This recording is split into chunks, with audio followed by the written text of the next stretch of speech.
Maharashtra bulletin, आपला महाराष्ट्र, आपली बातमी.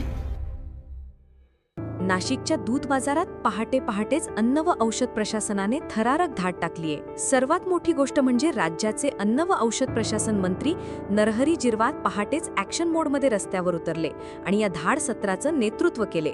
दूध बाजार म्हणजे भेसळीचे मुख्य ठिकाण असल्याने हे धाड सत्र करण्यात आल्याचे समोर आले. राज्यात भेसळखोरांना आता पळता भुई थोडी होणार. सर्वत्र भेसळ, गुटखा, दूषित अन्नपदार्थ विरुद्ध अन्न व औषध प्रशासनाने आक्रमक पवित्रा घेतला असून नागरिकांसाठी महत्त्वाच्या दुधाठी मोठ्या प्रमाणावर भेसळ होत असल्याने आज सकाळी धाडी घालण्यात आल्या.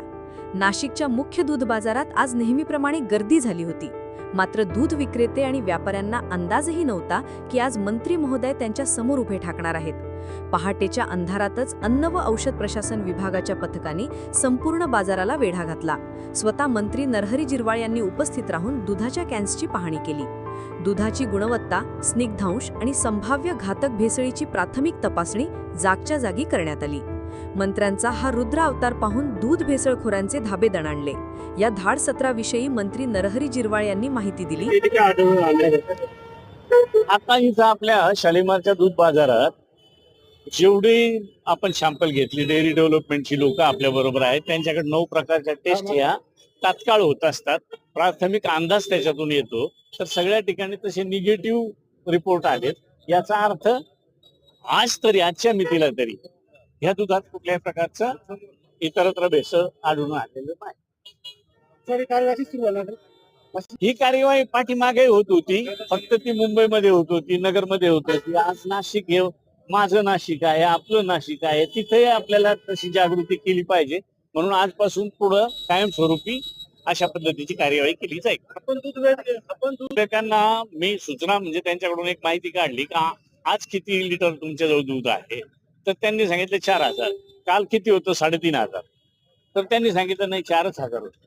याचा अर्थ आज, उद्या, परवा म्हणजे कमी जास्त जर झालं तर त्याच्यात समजायचा एक दिवस गाय म्हैस जास्त दूध देते आणि एक दिवस कमी देते का, म्हणून तोही अंदाज बरोबर लागतो. धन्यवाद. प्रशासनाने संशयास्पद दुधाचे नमुने तात्काळ जप्त करून प्रयोगशाळेत तपासणीसाठी पाठवले असून अहवाल पॉझिटिव्ह आल्यास संबंधित भेसळखोरांना थेट जेलची हवा खावी लागणार असे कडक निर्देश मंत्र्यांनी दिलेत.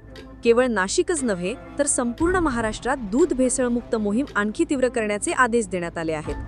गोरगरीब जनतेच्या आणि लहान मुलांच्या आरोग्याशी खेळ खपून घेतला जाणार नाही. जो कोणी दुधात विष कालवण्याचे पाप करेल त्याला सोडणार नाही.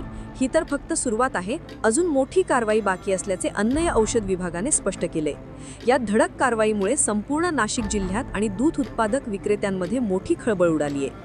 मंत्र्यांच्या या पहाटेच्या सरप्राईज व्हिजिटमुळे भेसळ करणाऱ्यांचे रॅकेट उद्ध्वस्त होणार का आणि तपासणी अहवालात काय धक्कादायक बाबी समोर येतात याकडे नाशिककरांचे लक्ष लागले. महाराष्ट्र बुलेटिनसाठी सयाजी पवार, नाशिक. महाराष्ट्र बुलेटिन, आपला महाराष्ट्र, आपली बातमी.